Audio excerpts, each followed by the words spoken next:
Chances are you probably saw the video that I did about the Lokithor JP400 jump starter. So basically the J is basically a jumper and the P means that it's a pump. So this one had the air pump, and I already pretty much demonstrated the JP400 in a different video. So this, you charge it with USB-C, and once it's fully charged, it gives you, what was it? It has a 8,000 milliamp battery.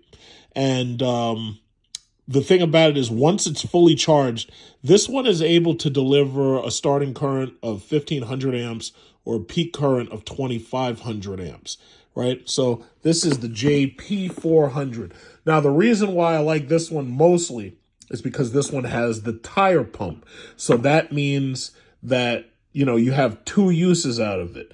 It can go up to 150 PSI, so you're able to pump up a car tire, a truck tire, or a bicycle tire, even though the larger the tire, obviously, it's going to take longer. And the other thing that I liked was that this has a work light. For example, when you turn it on, you can see that it has a work light. Now, this is fully charged, and I was using it to jumpstart my Jeep SRT, which has been suffering from, lack of use, and therefore it's been basically killing my battery, especially when it gets cold. So that right there is the JP400. Inside the box, as I already showed you, it comes with the jumper cables. It comes with, what is it called? A tire inflator, and it comes with a small kit of pieces for the tire inflator. It also comes with a small carrying bag. Now, in my opinion, the carrying bag is too small for the entire kit, including the battery itself. So what I did was I started using this bag that I had gotten from Tesla, and you can get these Tesla bags. I mean, this is it's like a regular knapsack, but it just says Tesla on it, and I figured, hey, this is electric, that's electric. Hey, well, I put it in there. So I use this to carry the accessories. Like, for example, I use this to carry the jumper cables, right? And I also use this, obviously, to carry this unit. The other thing that this unit does, aside from having an emergency light and aside from being a jump starter for your car, is that you can use the port that's right here to charge your smartphone. So there's bi-directional charging, and you can use either the USB-C port or you can use the USB-A port, and in an emergency, you have the ability to charge your smartphone, and it gives you up to 8,000 milliamps to charge your smartphone. From what I know, the iPhone will pretty much charge from 0 to 85%, and it will only take you about 4,000 milliamps of your battery, whatever. Because when you buy an extended battery nowadays, you want to make sure it's at least 5,000 or higher in order to make sure that you can fill up a smartphone if you're, find yourself in a situation like an emergency. So this, again, doubles as a cell phone charger. So you've got three uses: pump, jump starter, cell phone charger, or you can charge anything else you can plug into USB-A or USB-C. So that was the JP400. Lokithor, that's the name. I feel the name is a little goofy, but that's just the name. So they liked my video about the JP400. So they decided to, ask me to collaborate with them again. They wanted me to make a video on the J400. Obviously, the lack of the P means that the J400 doesn't have a pump. So that's the J400. So in the box, similar to the JP400, you get the J400. And I fully charged this already. So as you can see, that's the power on.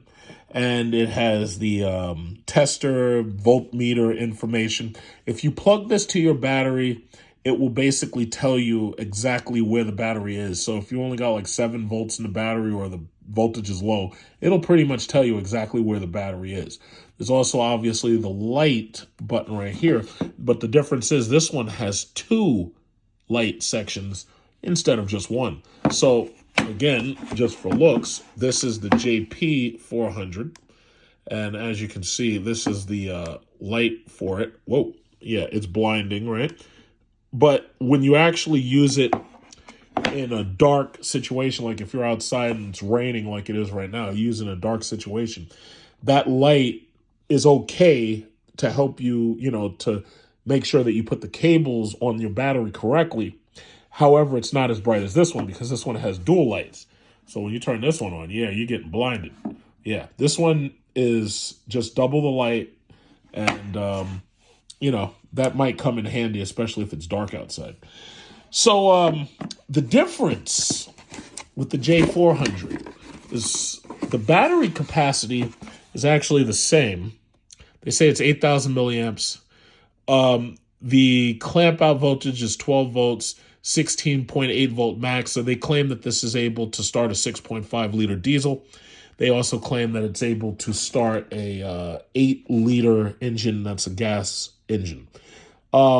They say that the starting current is 1,000 amps and the peak current is 2,000 amps. So the J400 doesn't have as much starting current or peak current as the JP400. So that would mean that in the future going further, if I'm going to take one of these things out with me to use in an emergency, it'll most likely be the JP400 instead of the J400, simply because, the J400 has less power than the JP400. So, as far as unboxing, it comes neatly packaged. I tried to keep everything as neat as possible when I charged it.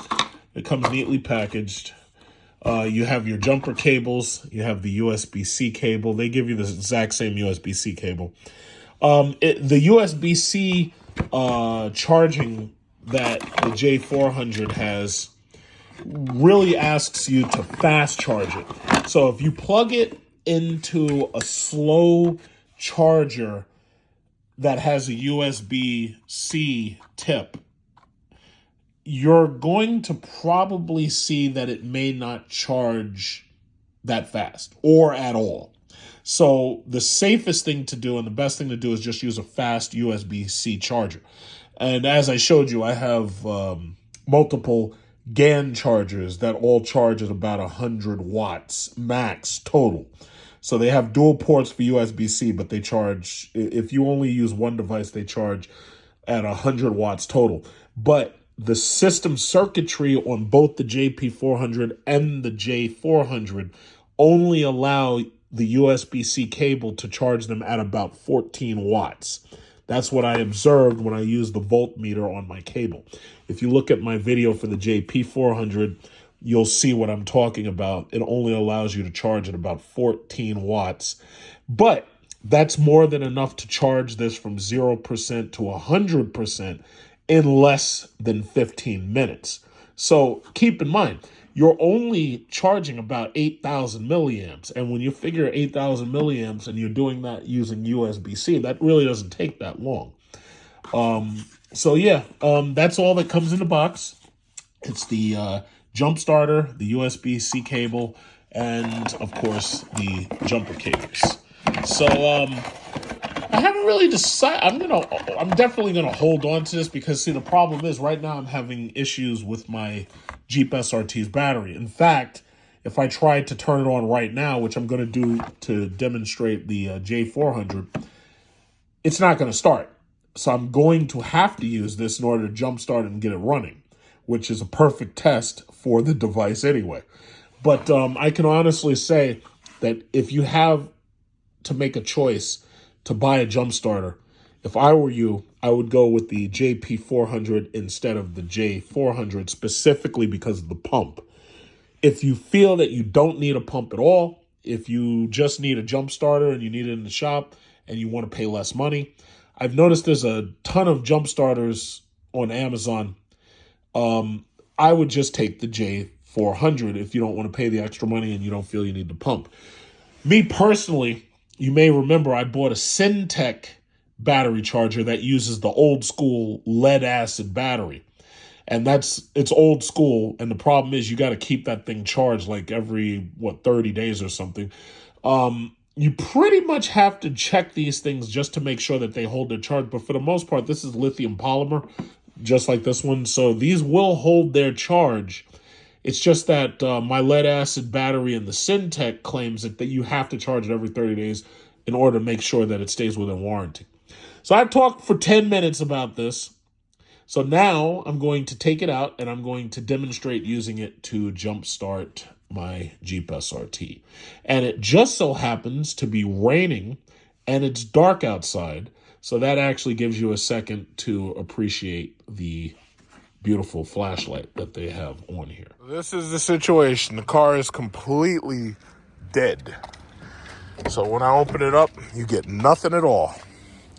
Nothing at all. So I have the key right here. Push enter. You can't open it, can't lock it. Car's dead. Car's completely dead. So what I gotta do, open it up. I'm gonna have to charge this battery, obviously. But open her up. Bring the Lokithor over. And of course, you know, we got this light out here. So hold on. Get to engine. So I'm pretty glad I had my engine basically freaking rebuilt. You know, the light is on the side of the jumper cables. How nice is that? So I'll just put this right here. I don't want these things touching. All right. So as you can see, the way it's supposed to work is when you connect the cables, there's like a quick 10-second countdown. And the countdown basically tells you when it's ready. So I gotta connect the ground and I gotta connect the power side. So imagine you get one of these for your wife or something and you teach her how to use it. Or imagine you've got an old car. Or you get one of these for your kid or something. Let's see. You know what? I gotta see this stupid plastic thing. All right. Yeah, I gotta uncover that space. So you get this. This is a nice gift, especially if you deal with somebody who's got an old-ass car. Because this car has got like 91,000 miles on it, right? So as soon as I connect this to the power, you'll see the Lokithor will start to do a countdown. Okay, there it is. 10, 9, 7, 6, 5, 4, 3, 2, 1. Okay. Whoa. Fuck. Holy shit. That thing scared the shit out of me. Hold on. Let me make sure that I didn't...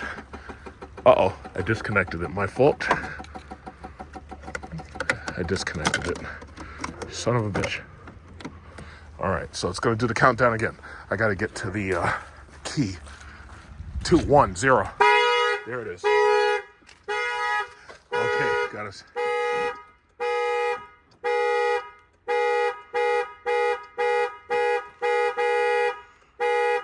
Okay. All right, let me go inside. Whoop. There it is. All right, now I need you to turn off. Okay, the panic button. There it is. Game on. All right, battery low voltage, and it's on. It says service for... When the power drops below a certain point, everything basically stops working, including the radio. So the problem is, the alarm assumes that you broke into the car. And I'm guessing if you had any history with any SRT products, having your car broken into... Oh, shit, the fucking thing... Let me... All right, so you basically see... You basically see what it is. It's a goddamn adventure with these fucking things. See, I was basically fixing all of the old parts in the car. I was going to turn this into a motherfucking race truck. Maybe, I don't know. I ain't racing nobody, though. Street racing is illegal. So as you can see, the Lokithor managed to jump the car. And you see, it went from completely dead. I went from completely dead to alive. It's alive. And normally you should, let it run a little, because I'm probably not going to drive it anytime soon. What I'm going to really do is pull the battery out, and I'll probably charge it. But yeah, I believe that the amount of power that's in this thing is good for about 2 or 3 jumps before you have to recharge it. But done right, it'll get you running with the first try.